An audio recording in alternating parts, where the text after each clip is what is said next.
Kami dari Sempul Squad, kelompok 7. Ju. Perkenalkan, nama saya Adelia Fitri dari tim Pro. Perkenalkan, nama saya Niko Natulitnya dari tim Pro. Perkenalkan, nama saya Fakana Sumirin dari tim Kontra. Perkenalkan, nama saya Didota dari tim Kontra. Oke, di sini saya akan menjelaskan pengertian evolusi menurut Darwin. Evolusi merupakan kata yang berasal dari bahasa Latin yang berarti membuka gulungan atau membuka lapisan. Kata evolusi diserap menjadi bahasa Inggris evolution yang berarti berkembang secara bertahap. Kata-kata evolusi ini memiliki pengertiannya sendiri-sendiri dari berbagai teori. Dalam biologi, evolusi memiliki pengertian yang berkembang. Menurut Darwin, evolusi adalah perubahan secara bertahap pada rentang waktu yang sangat panjang yang disebut juga makroevolusi. Saya tidak setuju karena menurut Harun Yahya asal-usul adanya kehidupan dan apa yang muncul di dunia ini tidak serta merta munculnya karena kebetulan sebagaimana secara umum dinyatakan oleh Darwinisme dan filsafat makhluk-makhluk bentuk lain melalui serangkaian kebetulan. Sebaliknya, semua makhluk hidup diciptakan sendiri dan tanpa celah. Sementara pada abad ke-21 dalam ilmu pengetahuan memberikan hanya satu jawaban bagi pernyataan asal-usul kehidupan, yaitu penciptaan. Menurut teori Darwin, juga dikenal dengan teori Darwin yang abad ke-19. Ada dua isi penting dari teori tersebut. Yang pertama itu menyatakan semua makhluk hidup yang ada di bumi ini adalah hasil keturunan dari nenek moyang. Darwin justru menegaskan dalam bukunya yang paling fenomenal yang berjudul The Origin of Species bahwa suatu individu atau spesies bukanlah bersifat tetap, akan tetapi seluruh makhluk hidup itu bersifat fleksibel atau dapat berubah bentuk.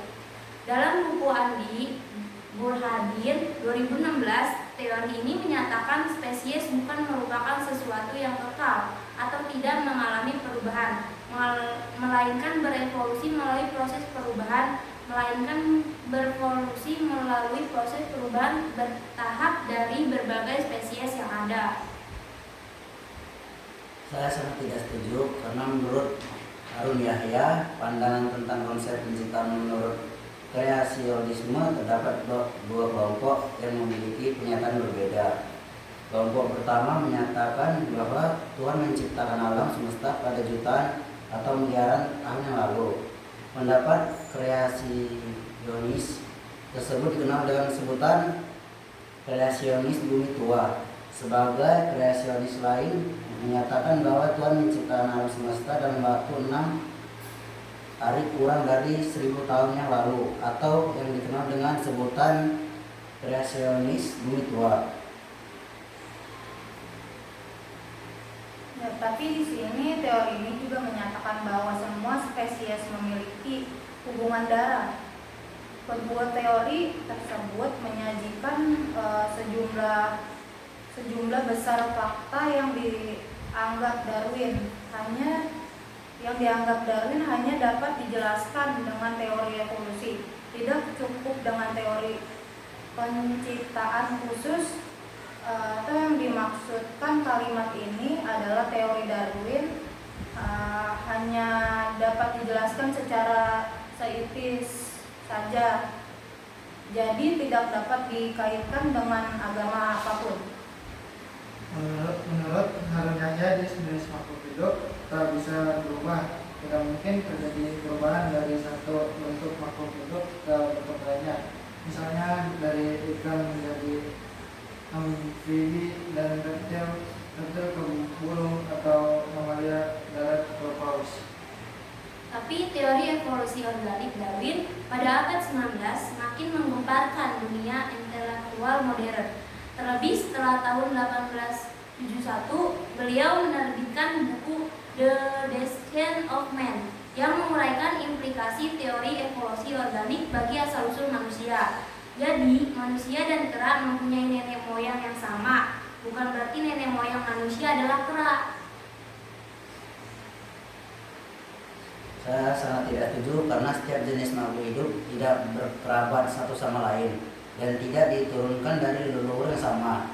Masing-masing merupakan hasil dari suatu tindakan menciptakan tersendiri, dan seleksi alam adalah keindahan yang berlaku di alam, tapi tidak pernah menghasilkan spesies yang baru.